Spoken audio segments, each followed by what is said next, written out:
Otabek 2 ta osh. Takoy qilib oling ichiga. Tayyor oshlarimiz, xudo xolisi. Qalay ketyapti? Otabek aka, yaxshimi? Yaxshi ketayotgan bo'lsa bo'ldi. Ichiga yap. Bismillahirrohmanirrohim. To'y oshi. To'y oshi 27 ming so'm.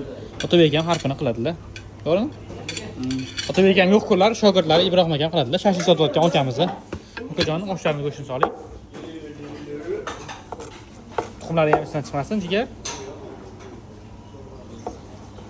Bitta porsi. Tuxumlari. Mana 27 ming so'm. Aka mana osh. Osh tayyor bolalar. Yoqimli ishtaqa. Narxi 27 ming. Yangi yo'l bo'ylab, bozor bo'ylab yetkazib beramiz. Telefon qilaverasizlar. Qaroshi, mana bunaqa suyuq ovqatlar ketyapti dastavkaga, bu bozorlarga qolgani. Yangi yo'l bo'ylab bunaqa ishlarda yetkazib beramiz. Jigarlar, joyingizda sog' bo'lsin. Like bosib qo'yinglar.